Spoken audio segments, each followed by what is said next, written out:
আমরা এই আসনটি সম্পর্কে আরো বিস্তারিত জানতে চাই। আমাদের সহকর্মী পার্থপ্রতিম বিশ্বাস রয়েছেন চট্টগ্রাম 10 আসনে। পার্থ, আপনি নিশ্চয়ই আমাকে শুনতে পাচ্ছেন। আমরা জানতে চাই আপনার কাছে, এটি একটি অনেক বড় একটি এলাকা নিয়ে কিন্তু চট্টগ্রাম 10 আসন, ভোটার সংখ্যাও কিন্তু ব্যাপক এবং প্রার্থীও হয়েছেন বহু মানুষ।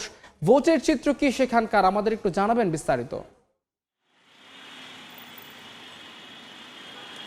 চট্টগ্রামে মোট 16টি আসন রয়েছে, তার মধ্যে শহরে যে আসনগুলো রয়েছে এর মধ্যে চট্টগ্রাম 10 আসন কিন্তু অন্যতম।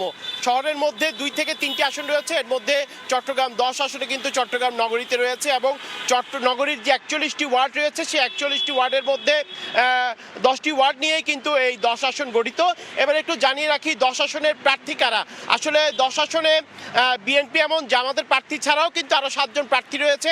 তবে এই আসনে যে মূল প্রতিদ্বন্দ্বিতা হবে বলে সাধারণ মানুষজন আসলে প্রত্যাশা করছেন। বিএনপির যিনি প্রার্থী রয়েছেন তিনি হচ্ছেন এক সময়ের বিএনপির চট্টগ্রামের বিএনপির কাণ্ডারি প্রয়াত আব্দুল্লাহ নোমানের সন্তান সাইদাল নোমান। তিনি প্রথমবারের মতো এবার কিন্তু নির্বাচন করছেন। আর জামাতের যিনি প্রার্থী রয়েছেন তিনি হচ্ছেন শামসুজ্জামান হেলালি। তিনি কিন্তু এর আগে সংসদ নির্বাচন না করলেও কিন্তু তিনি কাউন্সিলর নির্বাচন করে সুলভবহর ওয়ার্ড থেকে কিন্তু তিনি জয়লাভ করেছিলেন।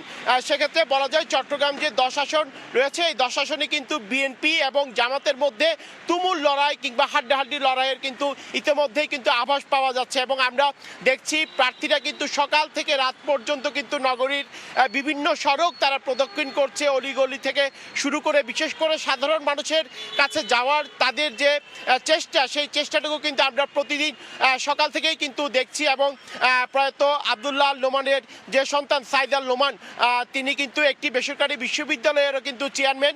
সেক্ষেত্রে তিনি বিভিন্ন ধরনের আসলে তার যে তিনি যদি নির্বাচিত হয় সেক্ষেত্রে চট্টগ্রাম শহরকে কিভাবে তিনি উন্নয়ন করবেন বা চট্টগ্রামকে কিভাবে বাণিজ্যিক শহর হিসাবে গড়ে তুলবেন সেই সব নানা বিষয়ে কিন্তু তিনি অঙ্গীকার ব্যক্ত করছেন। আর যদি জামাতের শামসুজ্জামান হেলালির কথা জানাই, তিনি যেহেতু আগেই চট্টগ্রাম শহরে কিন্তু তিনি কাউন্সিলর ছিলেন, সেক্ষেত্রে চট্টগ্রাম শহর ষোলকবর ওয়ার্ড থেকে শুরু করে নগরীর বিভিন্ন জায়গায় কিন্তু তার ব্যাপক জনপ্রিয়তা রয়েছে। এবং চট্টগ্রাম নগরীর যে সবচেয়ে বড় সমস্যা কিন্তু জলাবদ্ধতা। এছাড়া তিনি যে অঙ্গীকারগুলো করছেন সেটি হচ্ছে মাদকমুক্ত সমাজ গড়া এবং তরুণ প্রজন্ম বিশেষ করে যারা বেকার রয়েছে তাদের জন্য কর্মসংস্থানের ব্যবস্থা করার জন্য কিন্তু তার যে অঙ্গীকার সেই অঙ্গীকার কিন্তু ব্যক্ত করছেন।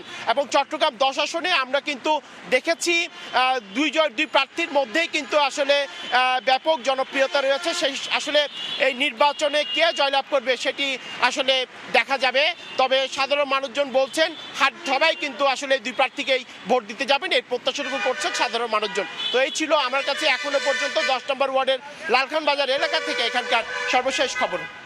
পার্থ, আপনাকে অসংখ্য ধন্যবাদ। আসলে পার্থ যেমনটি জানাচ্ছিলেন এই আসনে বেশ কিছু প্রার্থী হলে সবার নজর আসলে জামাত এবং বিএনপির দিকে। বিশেষ করে তিনি যেটি বলছিলেন জামাতের যিনি প্রার্থী রয়েছেন তিনি কিন্তু আসলে একটি ওয়ার্ডের কাউন্সিলর হিসেবে দায়িত্ব পালন করেছেন এবং কাউন্সিলর হিসেবে দায়িত্ব পালন করার কারণে তার কিন্তু ব্যাপক জনপ্রিয়তা রয়েছে চট্টগ্রামে। এবং বিএনপির যিনি প্রার্থী রয়েছেন তার বাবা একজন মন্ত্রী হিসেবে দায়িত্ব পালন করেছেন।